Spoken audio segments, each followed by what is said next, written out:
Yes, mbifurije kugira ibihe byiza rero mwese mudukunda hano kuri News Rwanda. Ndaje ngo tuganire ku ikipe y'ingabo z'igihugu ndavuga AP Football Club, aho iteganya imikino myinshi ya gishuti. Ni imikino mpuzamahanga mu cyumweru cyahariwe ekipe ya AP Football Club. Uraza kumenya igihe kizatangira, ese amakipe bazakina na yahe, dore ko iya mbere yaje kuba imenyekana. Ikindi kandi muri AP Football Club turaza kugaruka kuri inkuru ikomeye cyane byutse ivugwa kuri uyu munsi. Witwa Super Manager, muramuzi cyane, n'umuhanzi yagiye managinga abakinnyi batandukanye barimo Kagere Medi, ashobora gusimbura uwitwa Mugisha Frank cyase mwite Jangwani, umuvugizi w'abafana ba AP Football Club. Nyuma yuko rero Jangwani ari gukurikiranwa n'inkiko cyase ari mu kubazwa ibibazo byinshi cyane, ashobora kuba agiye no gutakaza uyu mwanya wo kuvugira abafana ba ekipe ya AP Football Club, aho bivugwa ko uwitwa Gakumba Patrick cyase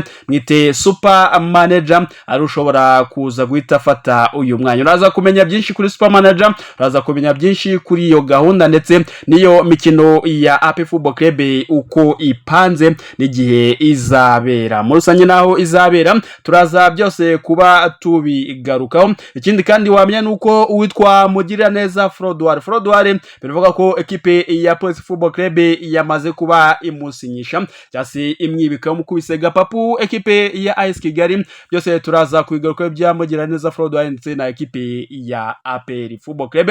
Cyo sabwa we n'ukubana natwe tukabana muri aya makuru mpaka iyi video yose irangiye, ubundi ugakanda subscribe niba ari ubwa mbere ugeze hano turakanda subscribe, ukandereke kugira ngo utwereke urukundo, ubundi muri commentaire wigaragaze n'uri umukunzi wa Nyamukandagira, udutima twishi tw'umukara n'umweru, ubundi utange n'igitekerezo kuri bwawe. Ari Super Manager uhawe inshingano zo kuba umuvugizi w'abafana, wabyakira gute? Dore ko biri hafi cyane, wabyakira gute? Ese Jangwani aramutse akuweho byo wabyakira gute? Dore muri commentaire mutange ibitekerezo muri benshi cyane, mbahaye ikaza aho muri hose rero waba uri mu Rwanda. Ikindi kandi wikwe kutubwira muri commentaire aho udukurikira uherereye, niba uri umukunzi wa ruhago nyarwanda. Mbahaye ikaze rero mwese aho tugiye kuganira kuri ekipe ya AP Football Club.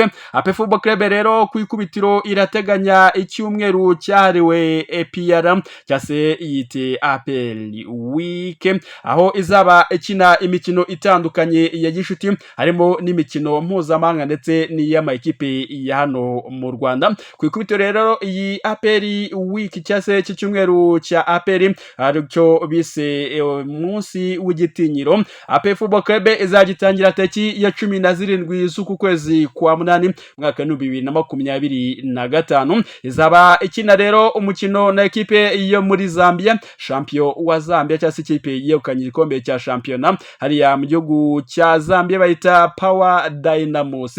Iyo nkuru rero yaraye igeze hanze, gusa izindi zandani zari nuko ekipe ya APR itazakina uwo mukino umwe gusa tariki ya 17, ahubwo izakina indi imikino itandukanye. Cyo wamenya nuko ekipe ya AP Football Club rero muri cyo cyumweru cya APR Week zaba ikina undi mukino wa kabiri tariki ya 19 bakina na ekipe ya Azam FC yo mu gihugu cya Tanzania. Nabwiye ko ekipe ya Azam itegerejwe i Kigali mu kwezi kwa munani, aho yasabye gukina imikino itandukanye ya gishuti, ikavuga ko yakina na APR na Rayon Sport ndetse n'andi makipe atandukanye yo mu Rwanda. Rero tariki ya 19 nta ginutse iyi Azam FC izaba ikina na AP Football Club muri APL Week rwose.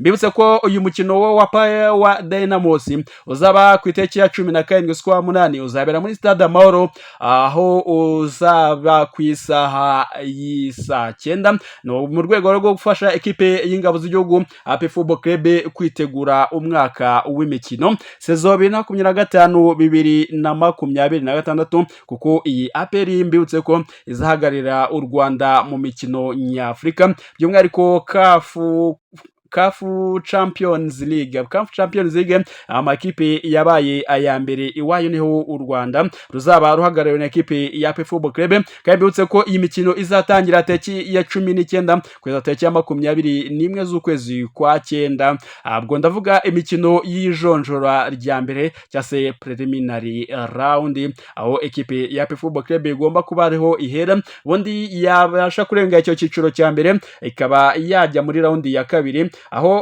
utsinze muri round ya kabiri cyase urenze round ya kabiri aribwo abona kwerekeza mu matsinda. Ikipe ya APR Football Club rero ikaba imaranye imyaka myinshi inzozi zo kuba yagera muri ayo matsinda ya Ligue. Ese nibura umukunzi wa APR ikizere kera ariko amatsinda muzageramo uyu mwaka ukurikije abakinnyi ekipe yaguze by'umwihariko abakina basatira izamu barimo William Togui Meri w'umunyagwa d'Ivoire, barimo Memeri Lauf Dawo w'umunyaburkina Faso ndetse n'abandi batandukanye ba Ronald Sekiganda ba Bugingo Hakimu ba Haji bande bose abakinnyi APR yongeyemo uyu mwaka ufite ikizere kingana gute cyo kuba wagera mu matsinda umaze imyaka myinshi urota cyase utegereje nk'umukunzi wa APR Football Club. Mbibutse gukanda subscribe kugira ngo tujye tubana mu makuru menshi y'imikino. Wowe iyo wakanze subscribe rero ubugendo na notification ko dushyizeho buri kiganiro amakuru ukayamenya mu bambere aho kugira utegereze abandi bazaza kukubarira inkuru ahubwo ukayibabarira ari wowe wayitare cyase wawiyumviye inyumva nkumve imbona nkubone nibyo muri izo gahunda rero z'imikino mpuzamahanga bundi mbabwire ko muri iyo APR week atari yo mikino ibiri gusa ya Paid Dynamos ndetse na Azam FC muri Tanzania ahubwo muri iyo APR FC week bazakina indi mikino ibiri n'ama ekipe ya hano mu Rwanda harimo ekipe ya Police Football Club ndetse na AS do Kigali. Iyo n'indi mikino izaba igize APR week mu rwego rwo gutegura umwaka utaha w'imikino. Iyo ni imikino igera kuri 4 iyi ekipe ya APR Football Club izaba ikina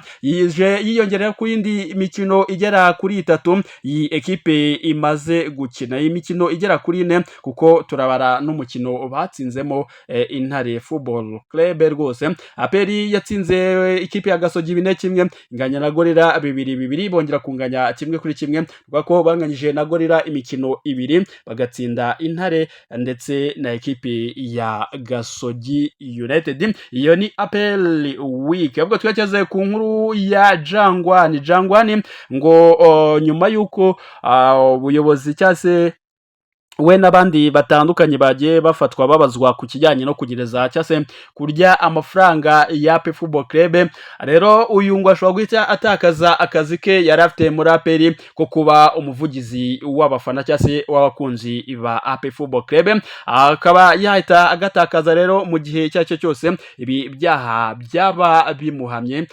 muri rusange. Uhabwa amahirwe rero yo kuba yamusimbura kuri ubu buvugizi bw'abakunzi n'abafana ba APR Football Club no witwa Gakumba Patrick cyase mwite super manager Konyine Boy, ambassador of the ghetto, the voice of the money, the voice of voiceless people, nandi mazina menshi muzi yiyita dore ko ari umuhanzi akaba manager w'abakinnyi muri rusange. Uyu rero ni uhabwa amahirwe menshi yo kuba yasimbura uyu Frank cyase mwite Jangwani. Uyu rero mbibutse ko super manager yageze kuba manager w'umukinnyi ukomeye w'umunyarwanda rutazamu Medi Kagere ubwo yavaga mu Rwanda yerekeza hanze by'umwihariko mu gihugu cya Tanzania ajya muri ekipe ya Simba Sport Club niwe wari umujyanye niwe manager we ubwo ndavuga super manager rero mu mwaka ushize cyase sezo ishize yari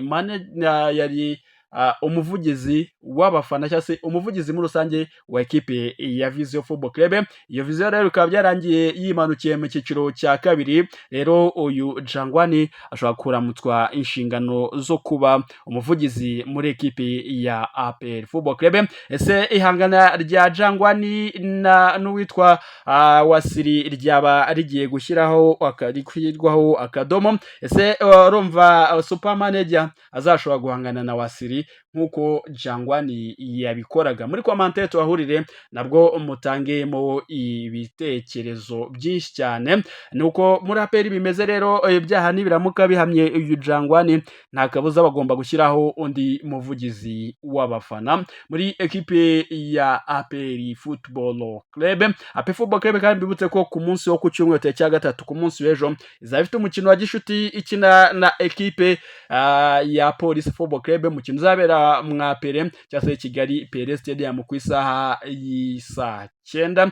Nibyo ku mikino ya gishuti cyangwa se bijyanye n'imikino ya gishuti muri ekipe ya APR Football Club, ndetse n'ugomba kuba umuvugizi w'abafana. Ikindi kandi nuko urwitwa Mugiraneza Frodoire wakinaga mu kibuga hagati muri ekipe ya APR Football Club, nyuma yuko APR itangaje ko yamutizije muri AS do Kigali, byaje kuba bihindura isura. Rero ekipe ya Police Football Club iza kugaragaza ko yamaze gusinyisha cyangwa se yamaze kugura kumvikana n'uyu Mugiraneza Frodoire ukina mu kibuga hagati kuri 6. Rero AS Kigali harashize iminsi nayo imutangaje ivuga ko ari intizanyo ya APR, gusa biri kuvuga ko ekipe ya Polisi yamaze kuba yumvikana n'uyu musore kuba yayikinira, dore ko ekipe ya Polisi yaje kuba itakaza witwa Henry Musanga ugomba kwerekeza mu gihugu cya Tunisia. Rero nta yandi mahitamo bari bafite, dore ko Ngabonziza Pacifique wakinaga iyi nimero 6 muri Polisi yamaze kuba yerekeza muri ekipe ya APR Football Club. Ubwo rero nta gindutse turaza kubona Polisi itangaza Mugiraneza Frodoire, bitse ko uyu Mugiraneza Frodoire yari yatijwe na APR muri Kigali ndetse na bagenzi be barimo uwitwa Erika Tegaya ndetse na Dusabimana Olivier Muzungu. Nibyo biri kuvuga muri ekipe ya APR Football Club. Ubundi mukande subscribe, mukande like, muri commentaire duhurireyo kugira ngo tujye tuganira umunsi ku munsi. Iyi ni News World Rwanda. Hasta la vie.